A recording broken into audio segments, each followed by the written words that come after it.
Si a ti te preguntaran o te preguntan cuál es la amenaza que consideras más inminente o más importante, ¿qué contestarías? ¿O qué te vendría a la cabeza? Seguramente en muchos casos vendría a la cabeza pues lo que llaman emergencia climática, como un posible evento a futuro incluso de extinción, un evento final, o cuando menos una situación que va a poner en grave riesgo la supervivencia, no ya del planeta, sino de nosotros mismos. De esto se habla muy a menudo, lo sabemos todos. Pero hay otro evento que amenaza nuestra existencia y del que más o menos se habla, pero no con la misma contundencia ni con la continuidad del otro. Cuando en realidad este sí es mucho más fácil de apreciar, mucho más fácil de demostrar empíricamente y resulta bastante más evidente en el corto plazo. Pero no te voy a desvelar todavía este misterio, porque este es un programa que va a abordar una cuestión de la que, como digo, se habla, pero no se habla con la intensidad y la importancia, otorgándole la importancia y la trascendencia que realmente tiene.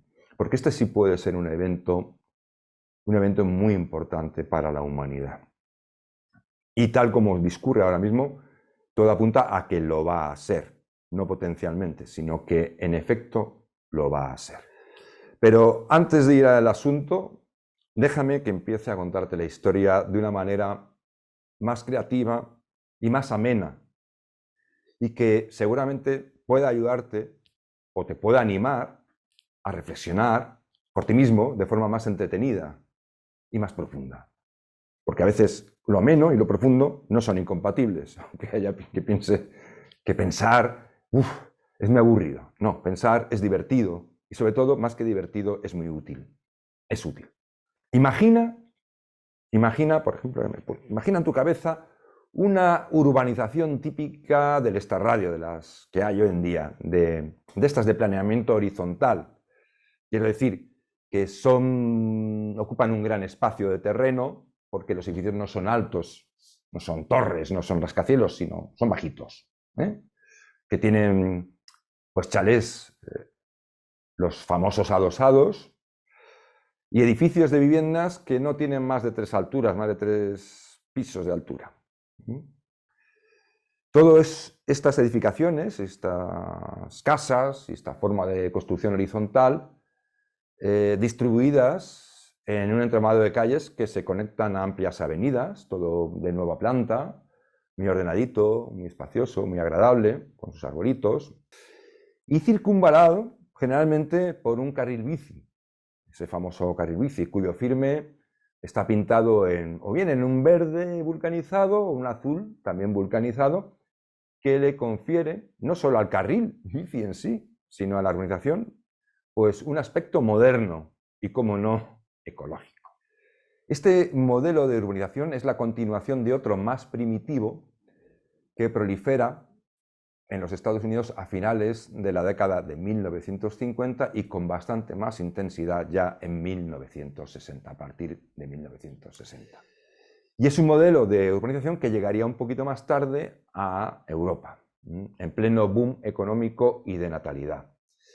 Un número creciente de baby boomers, de la generación baby boomer, entonces, nacería y se criaría en urbanizaciones de este tipo, que eran los lugares típicos, empezaron a ser lugares típicos en donde habitaban o se instalaban las familias de entonces, las familias típicas de entonces, de clase media, que venían a estar constituidas por un matrimonio, una pareja de hombre y mujer, con no menos de 2 niños, y si el espacio lo permitía y las circunstancias también, una mascota. Con el tiempo, estas urbanizaciones han ido evolucionando, las vemos a menudo nosotros, o incluso puede ser que tú vivas en una de ellas, pero las actuales tienen una característica distintiva que no tenían las de entonces. disponer de espacios públicos destinados a los perros. Y no hablo de tener césped donde puedan estar los perros, no, espacios públicos acotados específicamente para los perros.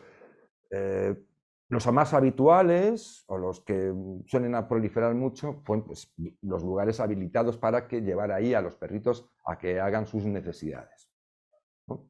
Pero han ido apareciendo otros más amplios, bastante más grandes en cuanto a espacio, que son como parques caninos, que son lugares acotados también, pero como digo, bastante más grandes, donde los dueños de los perritos pues pueden llevar a sus mascotas, las sueltan ahí en esos espacios acotados para que correteen alegremente y jueguen.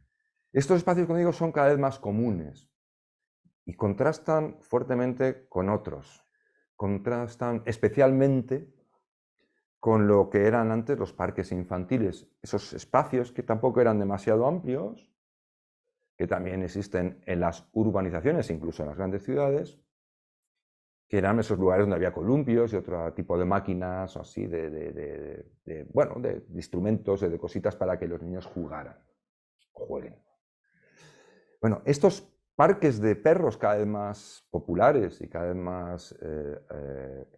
más habituales contrastan con la decadencia, la dejadez y a veces el abandono de esos otros parques donde lo que van no son perros, son niños.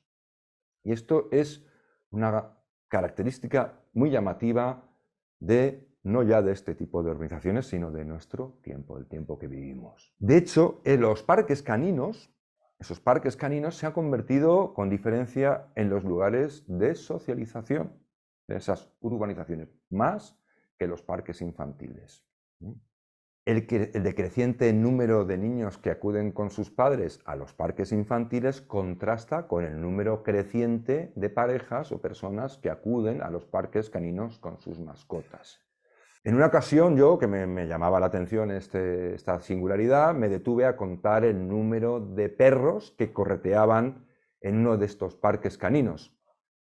Llegué a contar hasta 38 antes de tener que parar, porque como los perros no paraban quietos, pues era imposible seguir la cuenta.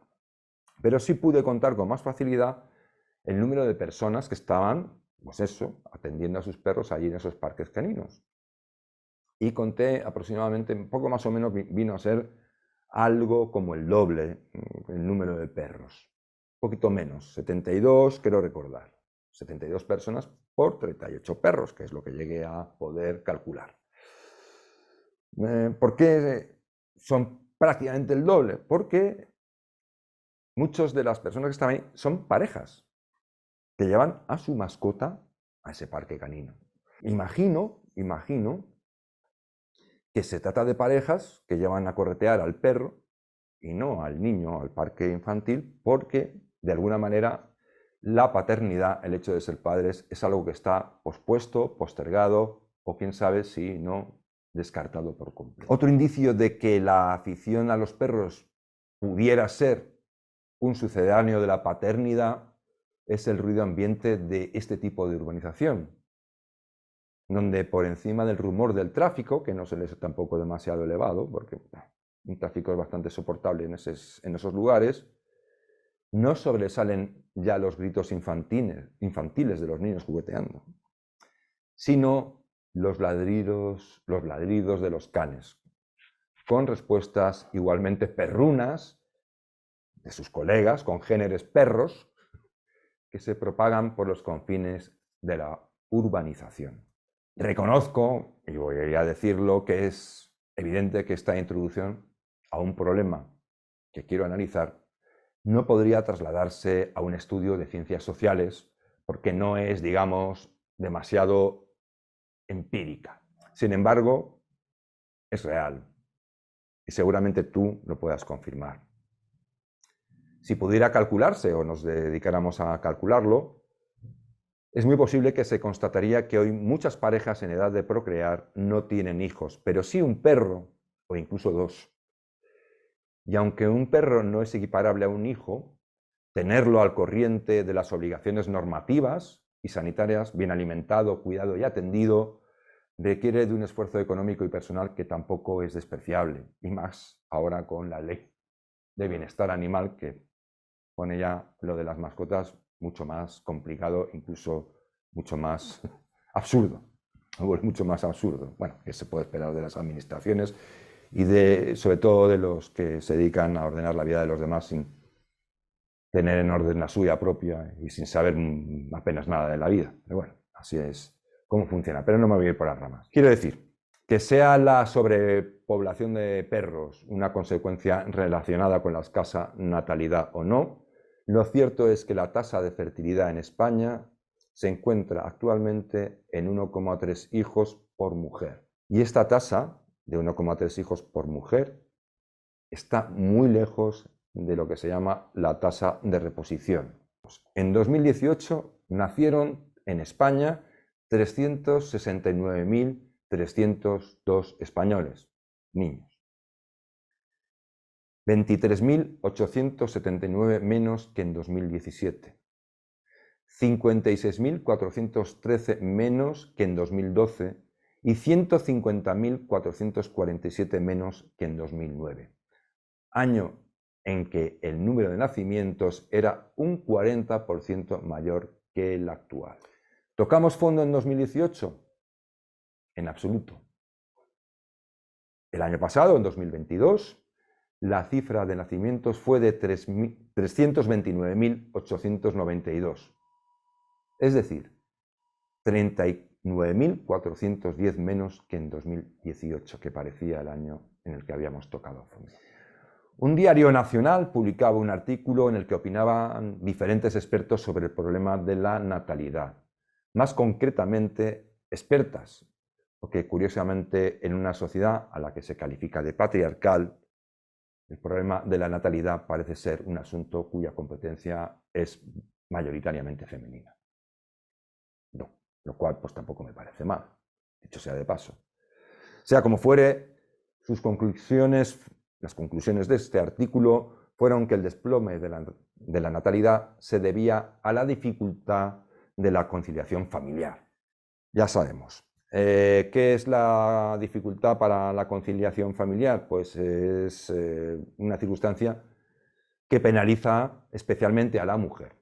Es decir, que las mujeres no tienen hijos porque como no pueden trabajar y tenerlos simultáneamente y no se les ayuda a que así sea, pues lógicamente las mujeres, muchas de ellas, entre ser madres y dedicarse a su profesión, pues optan por lo segundo, ¿no? También se alude, como explicación de este fenómeno, del desplome de la natalidad, pues como no, también a la precariedad laboral de las generaciones actuales. Estas dos circunstancias justificarían el retraso o renuncia a la procreación, especialmente por parte de las mujeres que además, según dicen, están siendo estigmatizadas socialmente por esta decisión. Yo creo que hoy en día ya esas cosas no se hacen. Puede haber algún caso, pero desde luego hoy en día que una mujer tenga hijos o no, pues que yo creo que quizás las personas mayores, más tradicionales, puede llamar la atención, pero a los demás yo creo que es que ni siquiera se molestan en preguntarlo muchas veces. En cualquier caso, como estos serían los dos grandes factores, la solución consistiría en facilitar la conciliación familiar de las mujeres y proporcionar ayudas a las familias, además de transformar la cultura social para que la mujer sea liberada del rol de la procreación, puesto que este papel sería un estereotipo social y bla bla bla, bla bla bla, bla bla bla bla. Ocurre que los problemas sociales, sobre todo problemas sociales tan importantes como el descenso, el desplome de la natalidad, pueden parecer simples, pero son bastante más complejos. Y las soluciones que pueden parecer obvias, en realidad nunca lo son, solo lo parecen.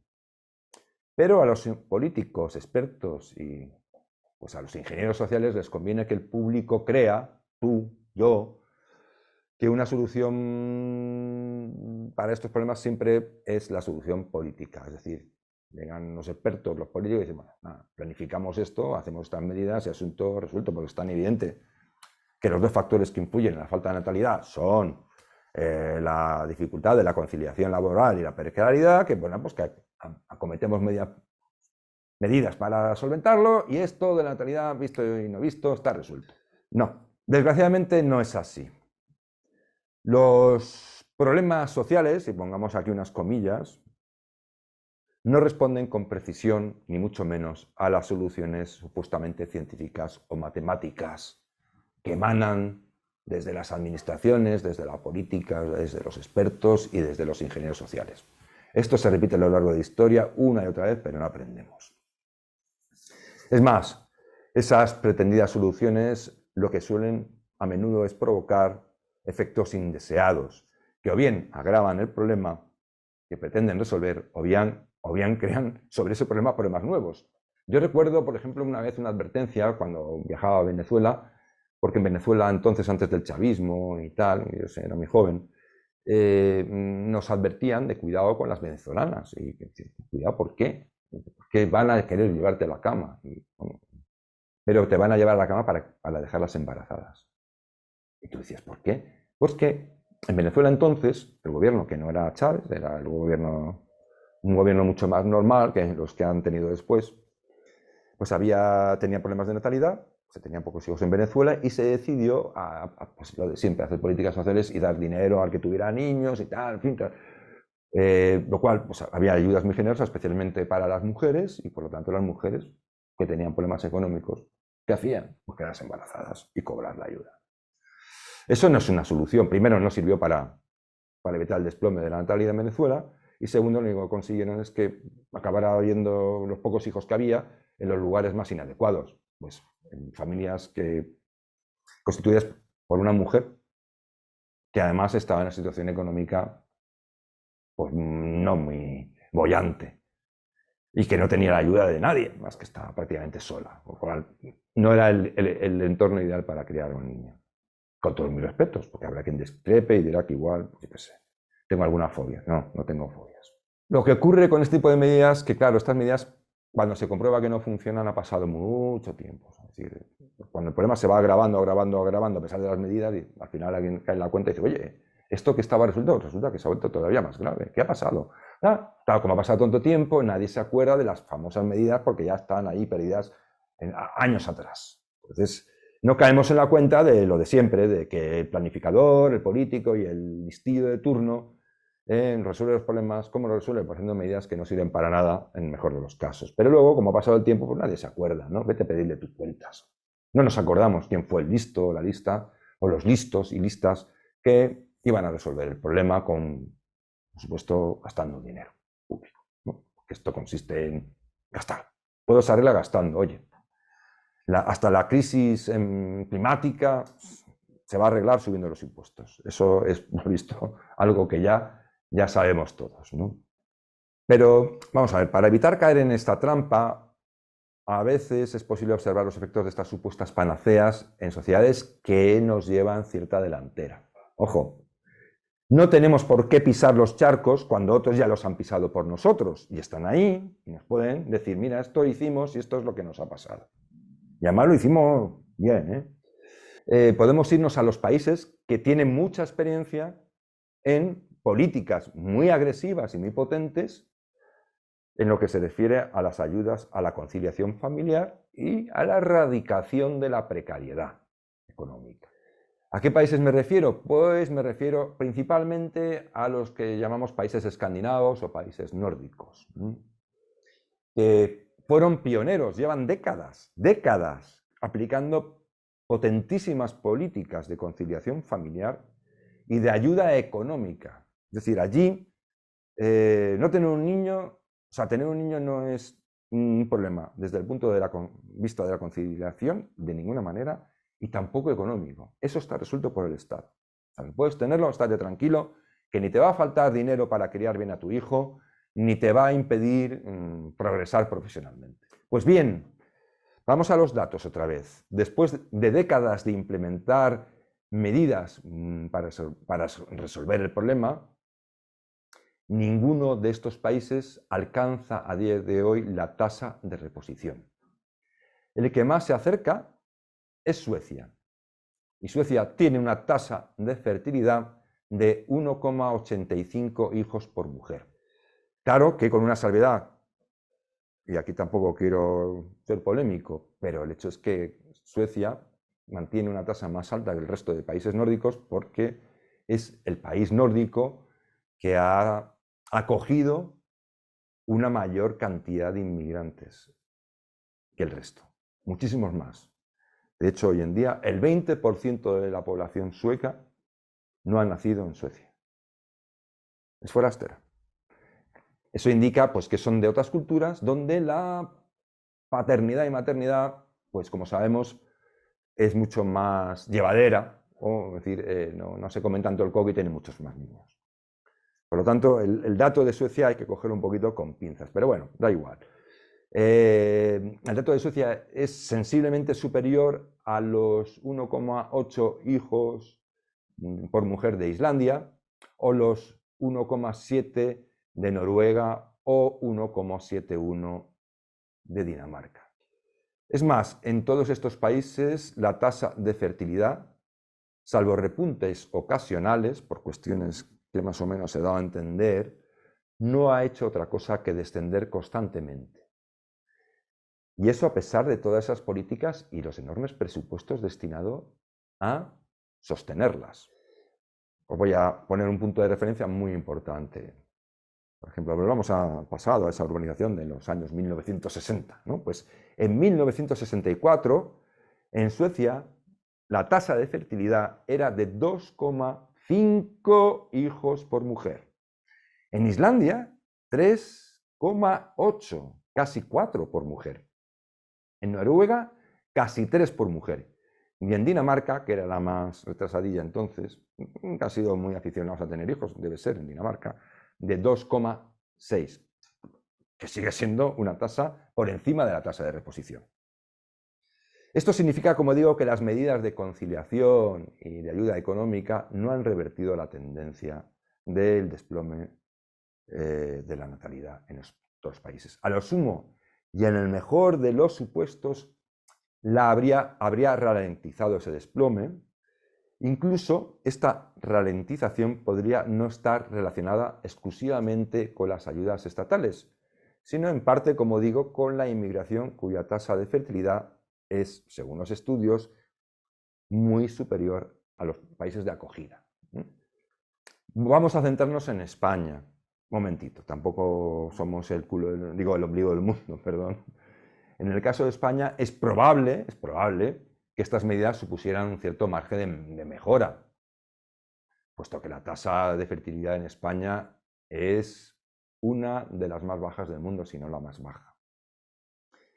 Pero todo indica que más allá de ese pequeño margen de mejora, el problema persistiría igual que en Suecia, Noruega, Dinamarca o Islandia. En realidad, el problema demográfico es más profundo y complejo. Los estudios más solventes apuntan hacia una drástica transformación cultural como causa de fondo, no a meros problemas económicos o de conciliación familiar.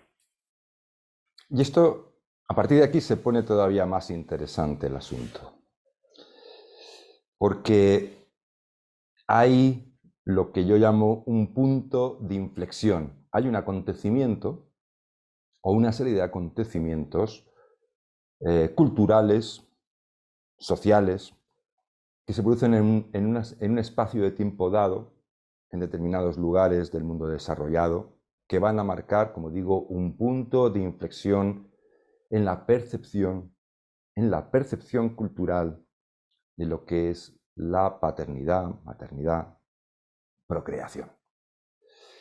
Si os está resultando interesante el programa, os pido que por favor le deis a me gusta, que ayuda mucho a que el algoritmo de YouTube nos permita competir con auténticos monstruos de la comunicación. Y nosotros ponemos bastante esfuerzo para intentar aportar cosas interesantes o programas interesantes. Os pido, por lo tanto, que si nos molesta mucho y el programa os parece interesante, le deis al me gusta del vídeo. Ahí en el pie del vídeo aparece una manita, pone para arriba, para abajo, algo así, y le dais a me gusta.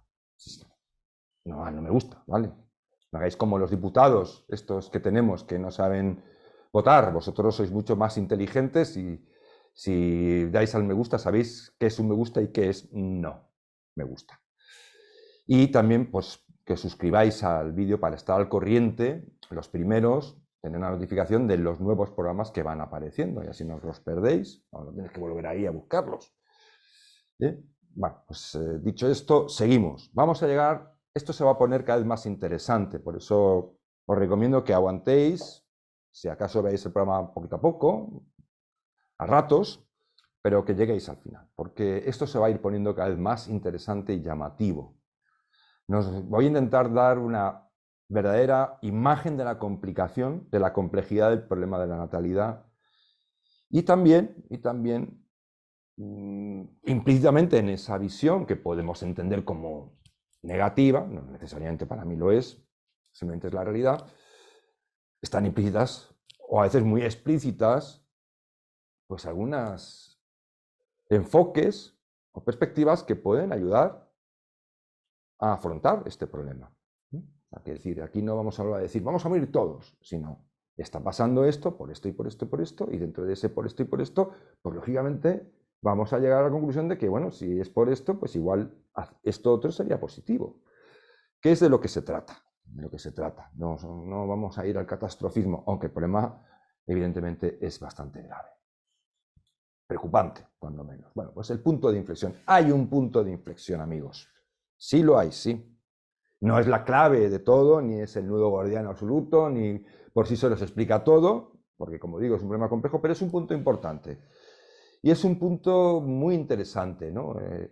Mire, en 1877, en ese mismo año, dos defensores de los anticonceptivos, llamados Charles Bradlaugh y Annie Besant, publicaron el libro Los frutos de la filosofía, un tratado sobre la cuestión demográfica. Editaron, fueron los editores, porque el libro estaba escrito originalmente por Charles Norton, uno de los primeros defensores que se conocen del control de la natalidad en Estados Unidos. El libro fue publicado en Reino Unido y al hacerlo, estos editores violaron las leyes de censura de Gran Bretaña, que prohibían específicamente y de forma muy taxativa difundir información sobre la anticoncepción. Esto dio lugar a uno de los juicios más polémicos de la Gran Bretaña de finales del siglo XIX.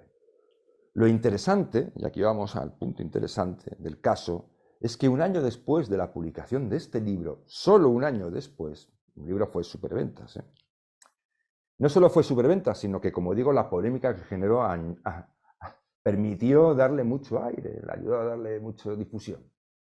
Bueno, digo que lo interesante del caso es que un año después, solo un año después de la publicación del libro y de esa polémica, la tasa de fertilidad de Gran Bretaña empezó a desplomarse. Interesante, ¿verdad? Y más interesante os va a parecer, o te va a parecer, si tenemos en cuenta que ese desplome, a consecuencia, un año después de la publicación del libro, sucedió aún a pesar de que las medidas anticonceptivas que se proponían en ese libro eran en sí mismas muy ineficaces. Es decir, que el libro parece marcar un punto de inflexión y el principio del desplome de la natalidad, por ejemplo, en Gran Bretaña, pero sin embargo las medidas anticonceptivas que se proponen en el libro son ineficaces. ¿Cómo es posible esto? ¿Dónde está el truco? ¿Dónde está la magia? ¿Dónde está el misterio? Vamos a ir al misterio. Lo que sucedió en realidad es algo más complejo. Ese pensamiento lateral, esas cosas que el sentido común no llega a captar a primera vista, pero si te vas a pensar las encuentras. Pues yo digo que todo esto son problemas difíciles. Bueno, lo que digo, ahora vamos al lío. Lo que en realidad sucedió es que al dar una gran difusión a la controversia, a esta controversia sobre la procreación, los medios de información de la época convirtieron lo que hasta entonces era un tabú, la anticoncepción, en una conversación normal. De repente, de forma muy rápida, casi de un día para otro, las personas podían hablar sin tapujos sobre el control de la natalidad y la limitación de la fertilidad. Y una cosa llevó la otra. La procreación, que hasta entonces se había considerado intrínsecamente positiva y necesaria, empezó a ser abordada desde otras perspectivas mucho menos favorables. Para un número creciente de activistas, que las mujeres no tuvieran el derecho moral de ejercer el control de su fertilidad, porque simplemente se consideraba una función natural, ordenada por el dios de naturaleza o por el dios de la religión, era un abuso que debía ser corregido. Después de todo, por lógica, y es lógico también para mí, así me lo parece, la mujer algo tendría que decir al respecto de quedarse embarazada. Esta controversia marcó un punto de inflexión, como digo, ¿no?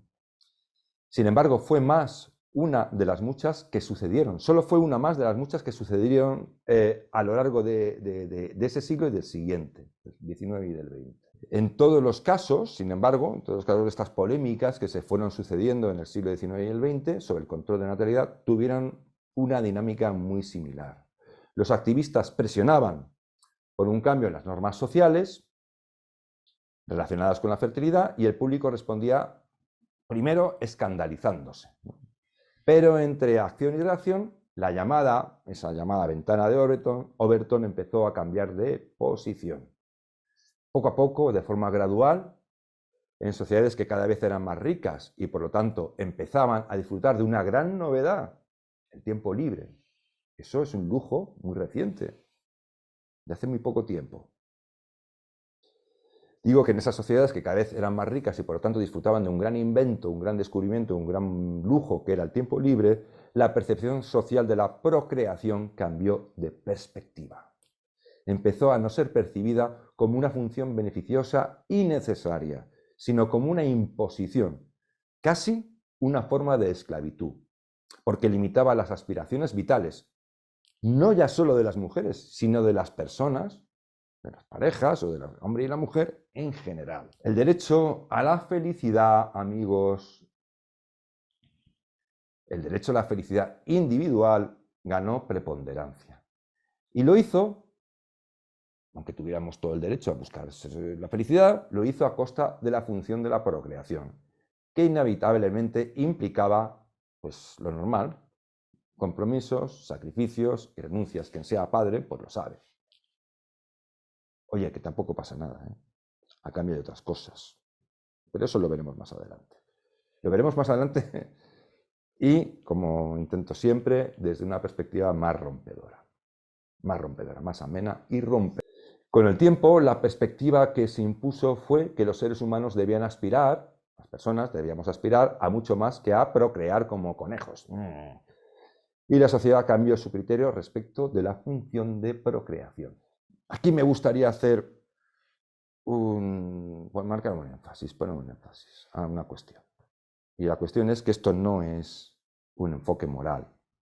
Es decir, no pretendo, ni este programa pretende hacer juicios morales, ni dilucidar hasta dónde es correcto anteponer la felicidad individual a una función que a todo lo que se quiera argumentar es necesaria, muy necesaria, como la procreación.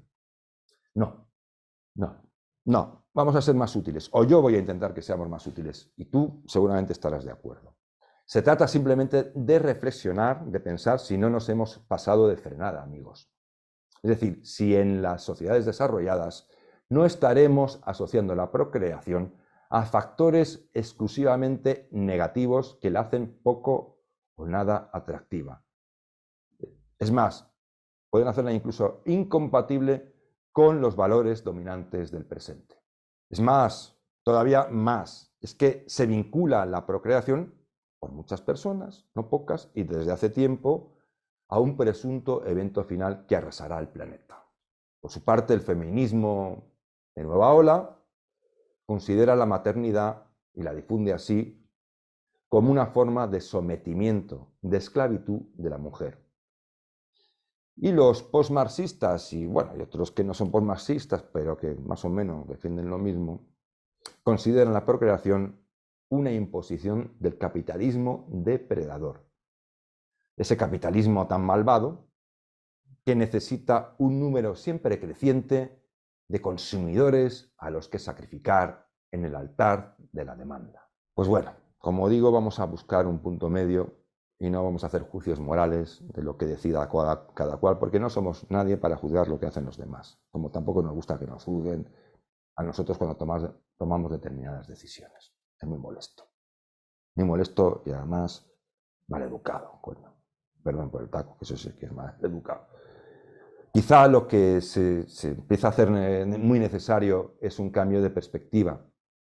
Un cambio de perspectiva que nos dé un mínimo equilibrio para que la sociedad actual, nosotros, las personas que la componemos, no consideremos la procreación como una obligación y sí como algo positivo, una decisión vital, libre, que merezca el respeto y el reconocimiento para quienes asumen tal compromiso. Ser padre o madre, en lugar de, mira, esos pringados, o que determinadas personas que piensan de determinadas maneras van a cargarse el planeta por su egoísmo de tener hijos, pues en lugar de todas estas cosas, hubiera un reconocimiento para quienes asumen el trabajo y la dedicación que supone la procreación, tener hijos. Si les damos o nos damos un cierto prestigio, o damos a esas personas un cierto prestigio y reconocimiento porque están cumpliendo con una función que es muy importante para la sociedad, y eso lo veremos más adelante. Muy, muy importante. Importantísima, ¿eh? No es que me pase de darle importancia, es que igual me quedo corto. Digo que dando ese reconocimiento e invirtiendo un poco esa visión hacia los que tienen hijos o hacia la procreación, pues ser padre o madre se podría convertir en una aspiración cuya recompensa, más que material, esas ayuditas y demás, sería emocional, y también moral. Aquí sí. Algo, el hecho de ser padre o madre, que otorgaría un cierto estatus social por parte de los demás. Oye, estáis haciéndonos un favor trayendo hijos al mundo. A todos, porque ¿quién va a pagar las pensiones? Bueno, eso vendrá después. Y otras muchas cosas que nos están diciendo y que son tanto más importantes que pagar las pensiones. Bueno, para empezar, o para terminar este punto, esta parte del programa, no estaría de más que nos preguntáramos, que te preguntaras, que yo me preguntara, si no es un poco inhumano preferir acariciar la cabeza de un Rottweiler que mostrarse cariñoso con un niño. Dicho esto, con todo el respeto del mundo hacia los que tienen los perros y aman a los animales. A mí me gustan mucho los perros, pero no confundamos.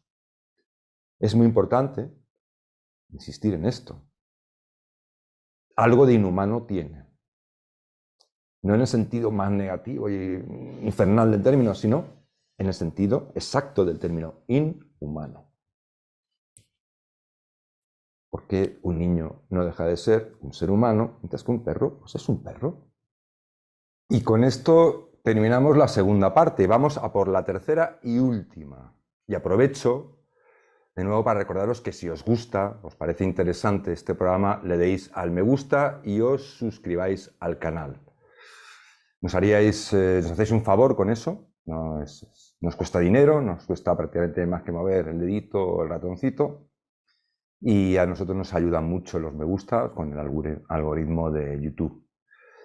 Bueno, vamos a la tercera y última parte, aunque este programa seguramente dé paso a un segundo programa, pero bueno, vamos a lo que vamos ahora mismo. Vamos a la tercera parte, que todavía va a aportar un enfoque también revelador, una perspectiva de la que tampoco se habla y que yo he llegado al convencimiento de que tiene mucha importancia en la renuncia a la paternidad y a la maternidad.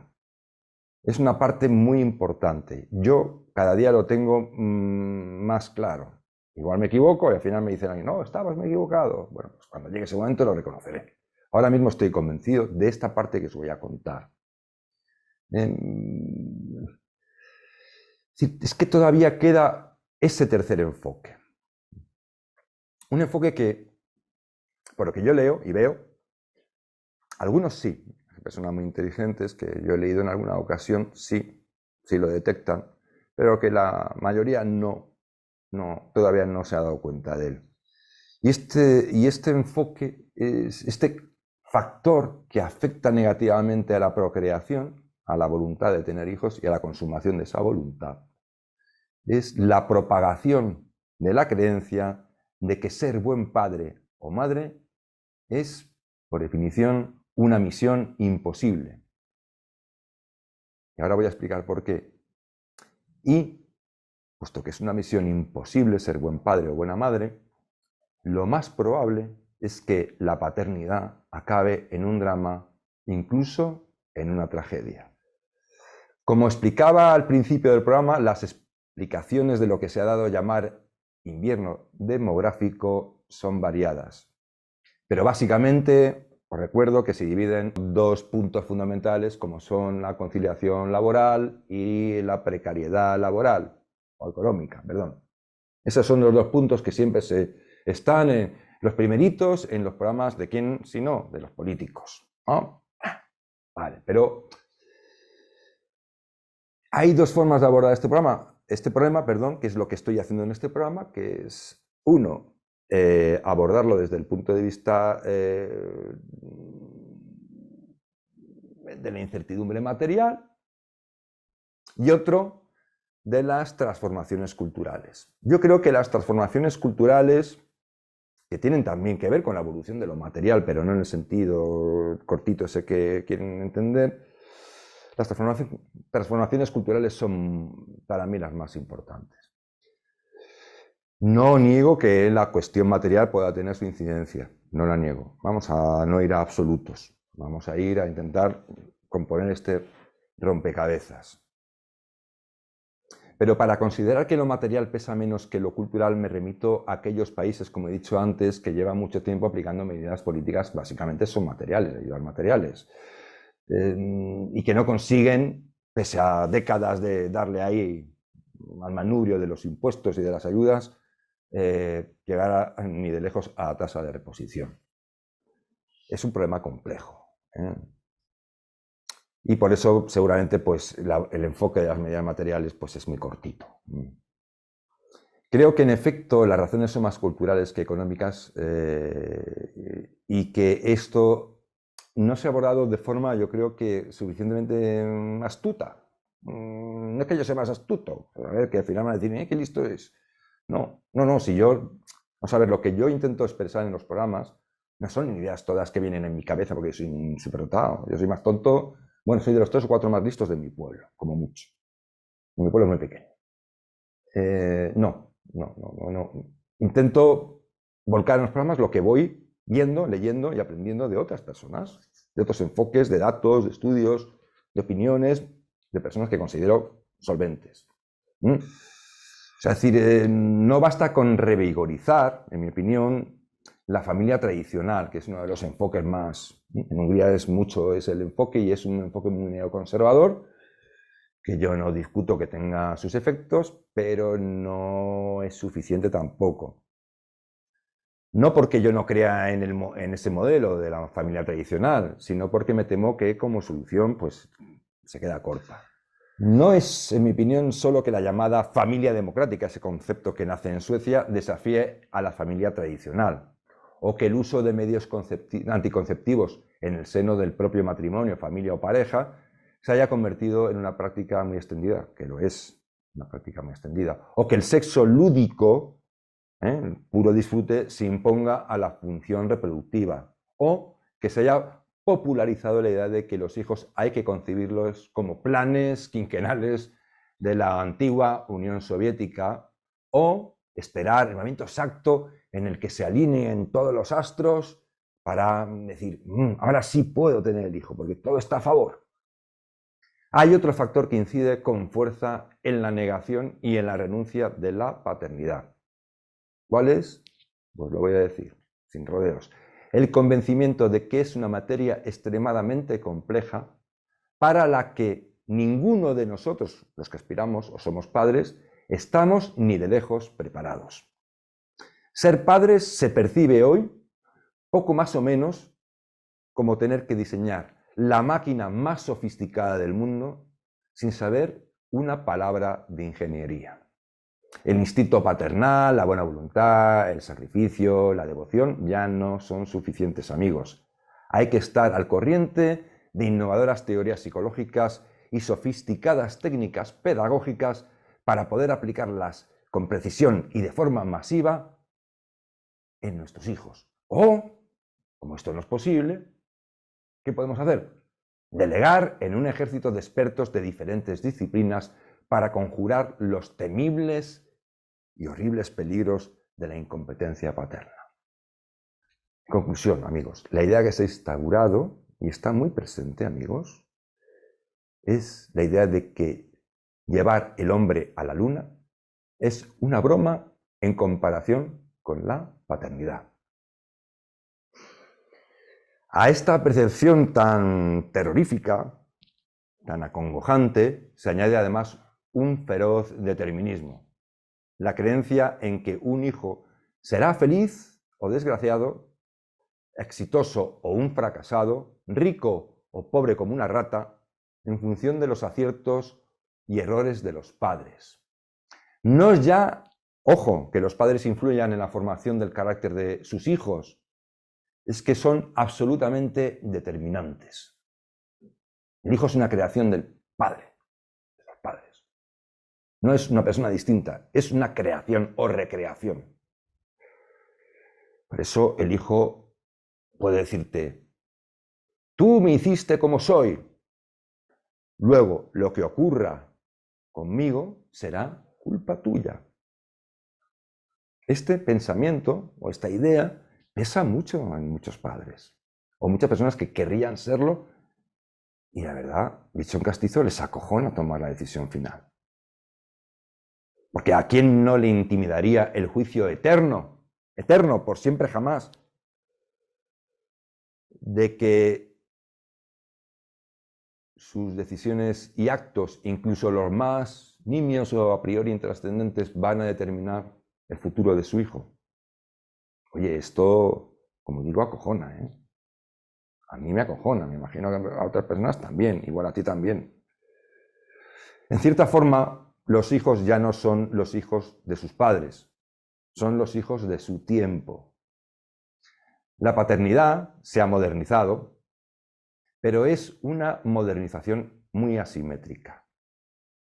Mientras los hijos son cada vez más libres, los deberes de los padres son exactamente los mismos que hace 100 años o más.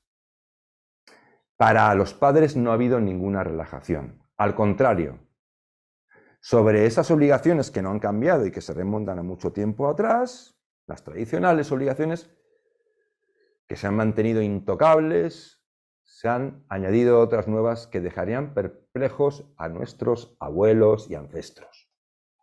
La razón de esta asimetría, como digo, es que los hijos ahora son más libres que en ningún otro momento de la historia. Ya no se sienten concernidos por el quid pro quo en el que posiblemente a usted o a ti, querido televidente, te educaron. El título de padre ha sufrido una devaluación radical, que la entrega o el sacrificio ya no sirven. No ya para ganarse el amor de los hijos, sino siquiera para hacerse acreedor a su respeto o a una mínima atención en la vejez. De tal suerte que según los hijos se van haciendo mayores, para no perderlos, ¿qué hacen los padres? ¿Qué hacemos los padres?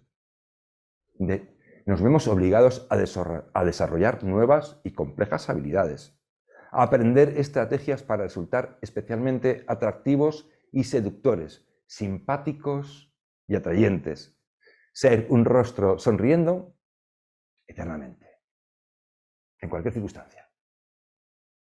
De lo contrario, perderemos a los hijos sin remedio. Ni que decir tiene que el padre que hace algo incorrecto, además, comete una falta o simplemente se equivoca, lo paga carísimo hoy en día. Porque la severidad de antaño que tenían los padres con los hijos se ha dado completamente la vuelta. Ahora son los hijos quienes castigan a los padres, los juzgan y los castigan. Y son bastante duros, tanto que sus condenas pueden ser perpetuas. Puedes perder un hijo para siempre por una simple cagada. Esto está ocurriendo. Esta asimetría, como digo, donde los hijos son cada vez más libres y los padres cada vez más esclavos, se corresponde con actitudes que imperan más allá de la familia. Porque este tipo de cosas también se manifiestan en algo también muy relacionado con el sentimiento, la relación con el otro, que es la amistad. Es decir, igual que la paternidad se ha devaluado, y sin embargo tiene una cantidad de obligaciones extraordinarias, pero se ha devaluado un montón, una cosa de locos, la amistad también se ha devaluado, por ejemplo. Cada vez más personas, y nosotros también nos puede estar ocurriendo, nos podemos pararnos a pensar, igual nos damos cuenta, cada vez más personas, digo, tienen relaciones interesadas, no tanto amigos. Los amigos, y aquí ponemos comillas porque no son exactamente amigos, de igual forma que les sucede a los padres, una vez cumplen su cometido, tienden a ser amortizados cuando dejan de ser útiles para la consecución de determinados objetivos. Dicho de forma mucho más directa. Y esto, seguramente, dicho así, se puede quedar más fácilmente. En la sociedad actual no importan tanto los favores recibidos como los favores por recibir. La ingratitud y el olvido no es un fallo del sistema, son el sistema mismo. En el fondo de este complejo problema subyace la pretensión cada vez más extendida de que la vida consista en una sucesión de experiencias y momentos siempre gratificantes, donde el sufrimiento es totalmente inaceptable y los malos momentos se perciben como condenas injustas que deben ser abolidas. Algo que es completamente imposible si se quiere, claro está, vivir. Verdaderamente, claro, vivir la vida. Porque la vida, nos guste o no, tiene sus reglas. Perdón. Y estas reglas rara vez atienden a lo que es justo o injusto. Simplemente hay que apechugar con ellas, amigos. Sobrellevarlas. Aprender a caer para volver a levantarse. De lo contrario, si no lo hacemos, nos recluiremos dentro de una burbuja, un metaverso donde las personas no son de carne y hueso, sino dibujos animados de Walt Disney. Este metaverso, tarde o temprano, además, acabará desmoronándose, porque es imposible que un mundo tan artificial y falso pueda sobrevivir a la realidad. La realidad al final va a llegar y lo va a arrasar. Y cuando lo haga, como seremos tan blanditos y tan poco resistentes, nos quebraremos sin remedio. Ya no habrá remedio, no habrá terapia que nos saque de esa rotura profunda. Lo mismo que digo de la vida lo podemos decir directamente del sentimiento. Pretender que sea siempre gratificante lo desnaturaliza y nos deshumaniza a nosotros y a nuestros iguales, aquellos con los que debemos relacionarnos. El sentimiento es lo que da sentido a la vida, y valga la redundancia, pero es que es así. Por eso, cuando no hay sentimiento, cuando estamos vacíos de sentimiento, nada compensa su ausencia, nada rellena ese vacío. Ningún éxito ni logro conseguirá hacerlo. Ocurre que el sentimiento auténtico, amigos, también implica sufrimiento. No se puede sentir sin sufrir. He aquí el enorme problema. Por eso, de las personas amadas, sean nuestros hijos o nuestros padres, también debemos aprender a admitir, a sobrellevar, mediante el cariño, sus defectos, errores, equivocaciones, carencias, preocupaciones, enfermedades y angustias. El sentimiento, eso que nos hace personas vivas en el mundo de lo real, nos hace auténticos, que nos podemos palpar y decir, oye, somos carne y hueso, de verdad. No somos Facebook, ni Instagram, ni Twitter. No somos avatares, somos personas íntegras, completas. Digo que el sentimiento se demuestra auténtico cuando somos capaces de querer a alguien, a nuestros hijos, o nuestros hijos a sus padres, no solo cuando nos colman de dicha y aciertan plenamente, son la bomba, son Superman, son el hombre o la mujer 10, sino también y sobre todo cuando nos defraudan. Esto es un punto importantísimo.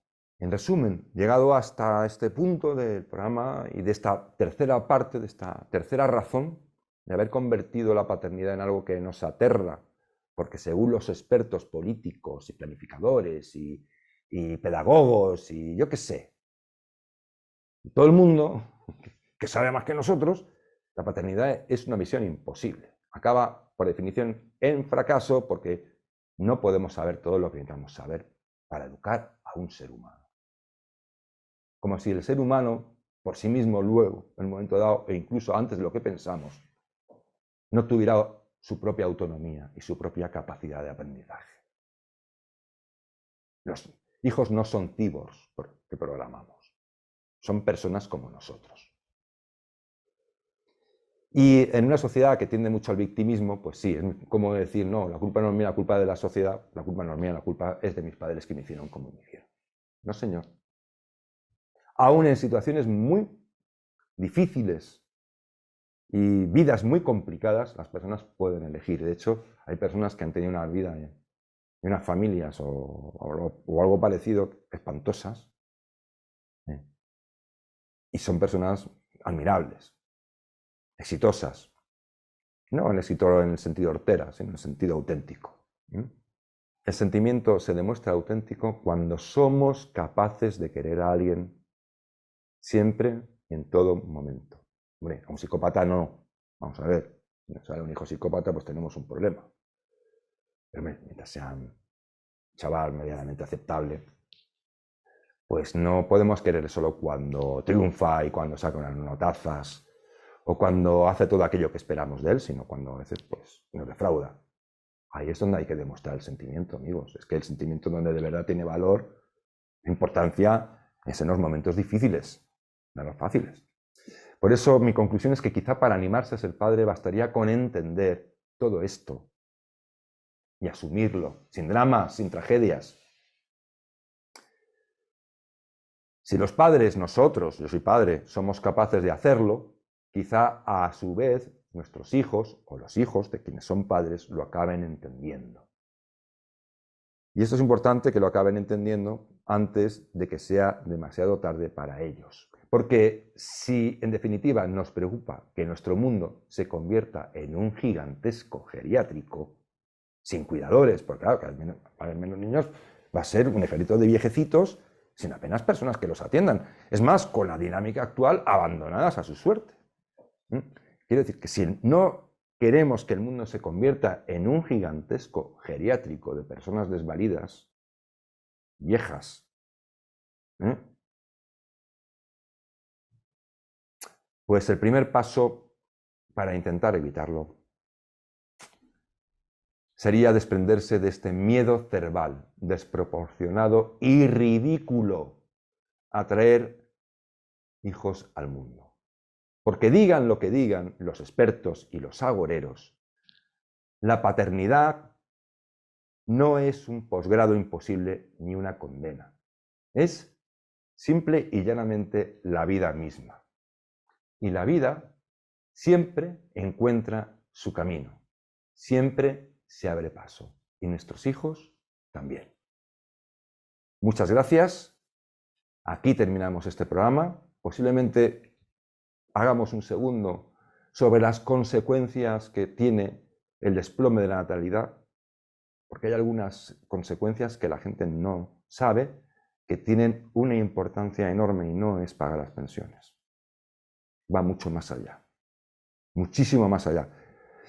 Bueno, por ahora hemos concluido o concluyo aquí y como siempre, muchísimas gracias por estar ahí, haber llegado hasta el final del programa, por darme el me gusta, por suscribirse y simplemente por aguantar mi rollo.